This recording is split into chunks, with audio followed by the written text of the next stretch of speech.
So as in conventional expression, we say that if there is a thread, seek a refuge somewhere. So similarly, in the context of spiritual practice, to protect oneself from the threat of unfortunate or unfavorable rebirth, one needs to seek refuge in the three jewels. So when we speak about taking refuge in the context of Buddhism, we must understand that actually there are different levels of refuge and different types of refuge.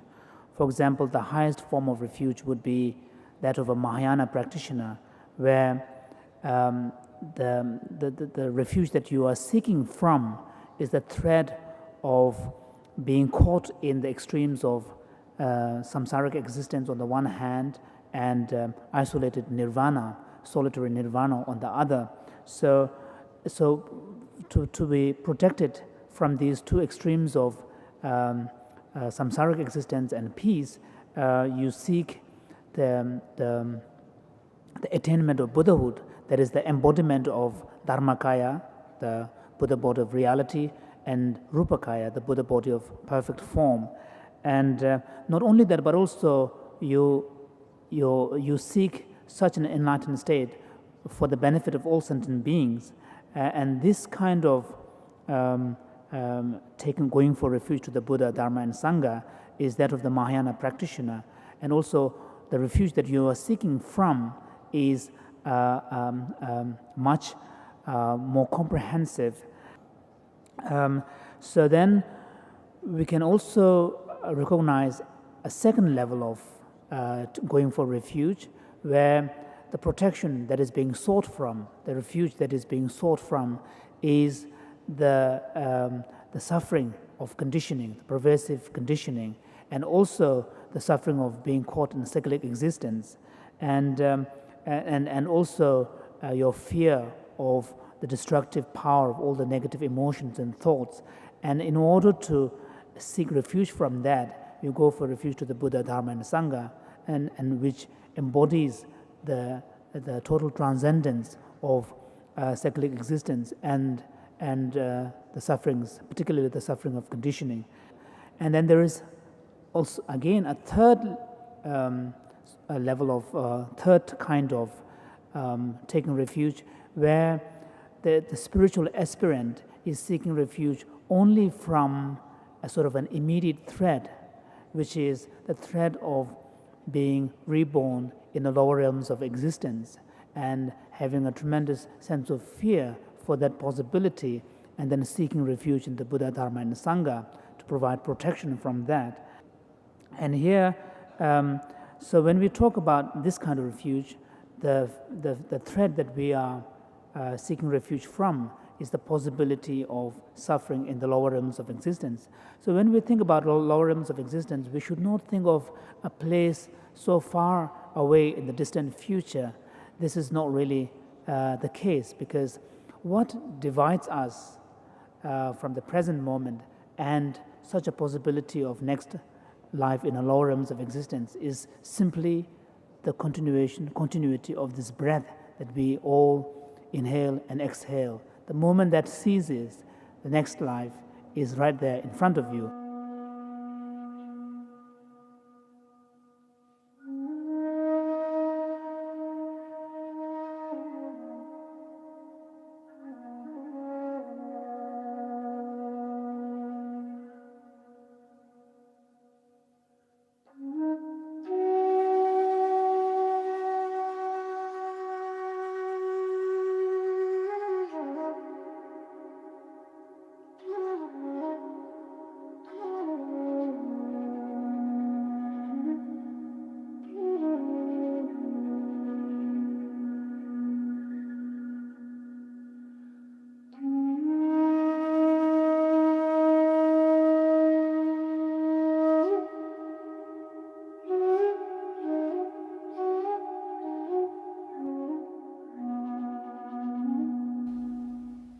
So we go for refuge to Dharma.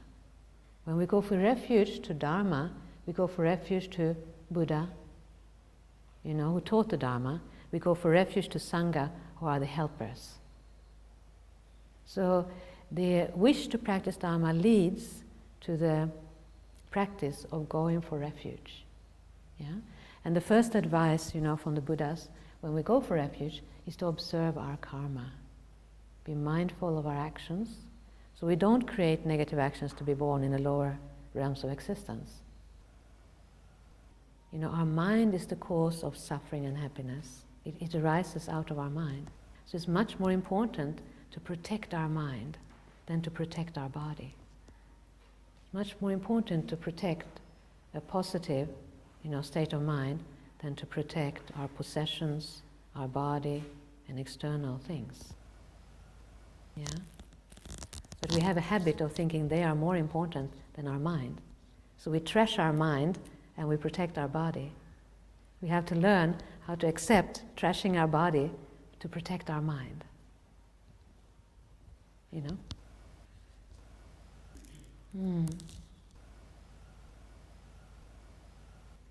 Because it's with anger and hatred and aggression that we destroy our happiness. So my purpose is not to harm others. You think my purpose is to practice Dharma, to extend kindness, compassion to others, so that you generate a state of refuge in your mind. And remember, oh yes, ultimate purpose of my life is, to awaken my mind to benefit others. And for this I rely on Buddha, Dharma, Sangha. So we say we need these three jewels. They are jewels because they help us overcome our problems and put us on a safe and sound direction in life. But the purpose of going for refuge to Buddha, Dharma, Sangha externally is to develop those qualities within ourselves.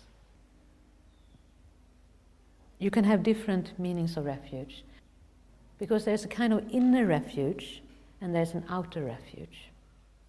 When we say we go for refuge, we can also say, I take refuge in my own wisdom. Yeah? But since our wisdom is limited and we need to develop our wisdom, we have to rely on beings with greater wisdom than ourselves. So that's why we rely on Buddha, who teaches perfect wisdom.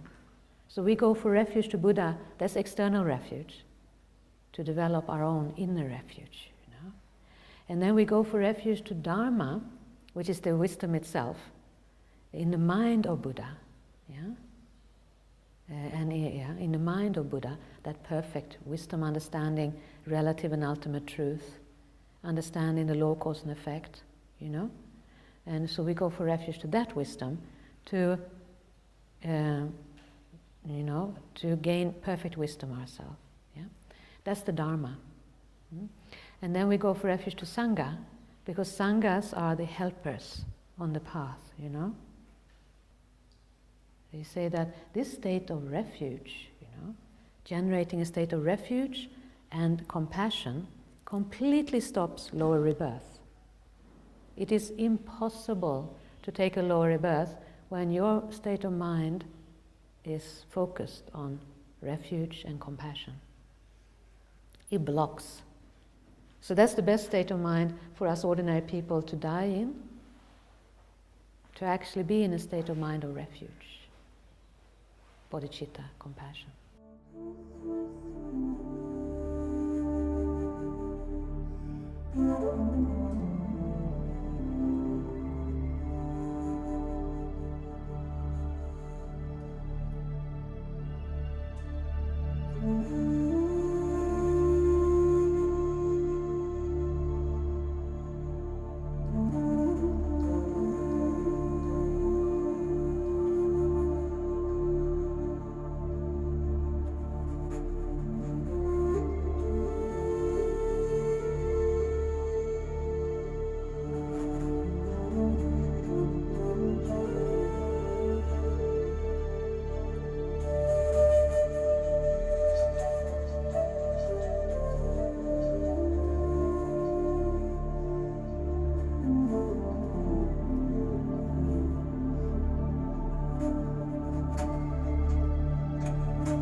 In the past, I often looked to drugs a good amount for taking refuge, whether smoking pot or whatever various drugs I was doing, or alcohol. The teachings say that it's harmful to do activities like that, and to my mind at the time, that wasn't so appealing, I guess I would say. Like, I just wanted to keep doing that, going out and having fun with my boyfriend and taking drugs or getting drunk or whatever. But more and more I started thinking about the teachings they were giving me, and that taking refuge in external things like that can't bring any kind of lasting happiness. I started to find that not only were the experiences I had on drugs and alcohol not so fun anymore, and were actually more of a suffering experience and brought even more confusion to my mind. I found that the more I took refuge in doing my practices every day and to going to teachings instead of to parties and to get drugs and to voluntarily trying to quiet my mind, that the teachings were working and that I was finding more stability inside, more peace, more ability to work better at my job. And I think the coolest thing about refuge, as I've gone on, is that the more I wholeheartedly give myself to refuge and have faith in it, really cool things have started to happen in terms of things that I've always really wanted have actually been able to happen. The kind of people I've wanted to be around show up. Really amazing teachers keep coming into my life. If there's a teaching I've been wanting, it will almost drop into my lap. By and large, I'm a happier person than I was without refuge. And it's my inner experience of having taken refuge that I've seen a change in my mind. I don't even need to check with anybody outside to see if they've seen a change in me or if refuge has made me a better person, because I've experienced it.